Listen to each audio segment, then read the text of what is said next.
Welcome back, ladies, gentlemen, and that drunken avatar in the back, to another episode of MMU. I'll be your host, Chuck Palmer, and today we'll be talking with Slain. So, say hi to the fans. Hi, everybody. Lovely to see everyone virtually.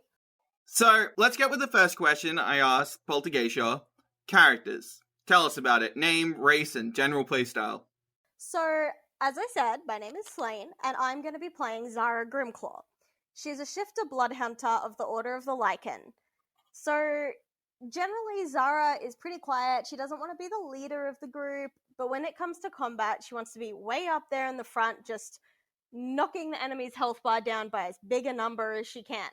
She's definitely going to be at her best when there's something to hit, and I am really, really excited to start playing her. So, you're excited for the combat portion of the game, I suppose? Oh, completely. That was always my favorite part of games, is just finding the best way not the best way, finding the most fun way to hit something. And I have a feeling that Zara is going to be really fun. You're the push the goblin into a lake kind of player, aren't you? I don't know what you're talking about, Chuck. Well, moving on, I guess, then. What concerns do you have playing a non-human character? I know you're still mostly human, as I said, for health reasons, but extra appendages, how do you feel about that? I mean, so as a shifter, Zara's mostly human. She doesn't really have any extra appendages. I think the only thing would really be her tail, which is going to be an odd sensation, I suppose. It's like an extension of the spine, but it's going to be really strange being able to move it consciously. I guess it's the same with the ears, sort of like, wrong shape, wrong place. And when you see a dog and their ears just weirdly know how to swivel, how to move in certain directions to hear different noises, that's gonna be strange, and it's probably gonna take a lot of getting used to. But not quite as much as some of the other characters I've heard about. Oh yeah, we've got some interesting ones coming up. So, playing a more canine character, are you going to be, I guess, leaning into that sort of roleplay flavor a little bit more, or are you going to not go the furry bait route? I'm gonna be honest with you, I'm not really sure how I'm gonna roleplay this. I like to get into a game and sort of feel out the character. I think in this case that's going to be very literally.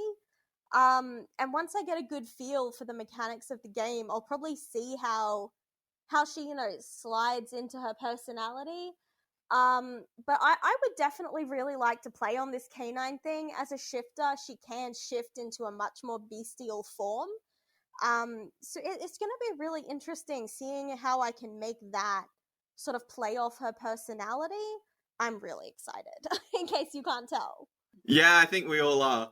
Well, sticking with role-playing, let's go to role-playing systems. More importantly, the 5e system that Savage Claw Online is being based on. How do you feel about it as a system? Oh, I don't think it's strange at all. I'm actually all about retro gaming.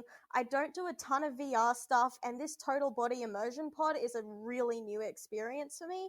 So having the game set in that D&D 5e system actually just brings it back to earth for me, to be honest with you. Fair.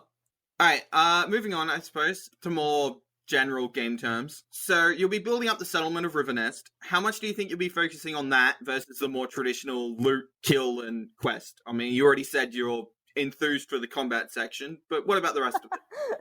Definitely enthused for that combat.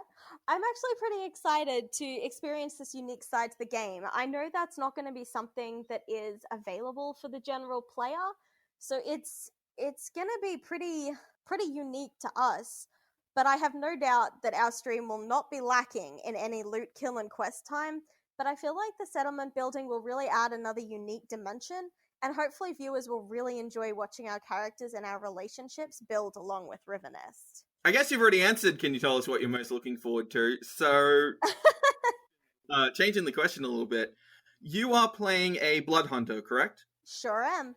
Order of the Lycan. So, obviously, that's based on a class by a fairly, well-known figure in the sort of role-playing circles.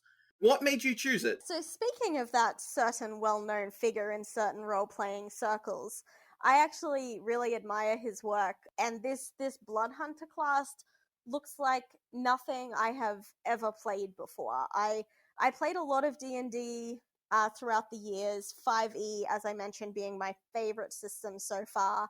So I'm so excited to play out something so new, so unusual. I guess I don't know, it just appealed to me, especially for this playthrough, especially for the character of Zara that I had in my mind before I even chose her class. Let's be honest, you just wanted to be able to shift into 2 different forms of doggo, didn't you?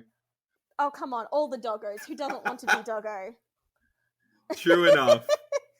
Well, I guess that will wrap it up. So, any last messages for the fans? Honestly, I hope that everybody just uses this stream as a way to really enjoy the more in-depth showcase of the new races and classes and the new playable area. Fans and newcomers alike should really enjoy this stream, and I hope to see you all there. I'm really nervous, but let's do this. Let's do this. So, that'll be it for today. This has been Chuck Palmer, and tune in tomorrow for more interviews. We have something a little bit more snaky on the horizon.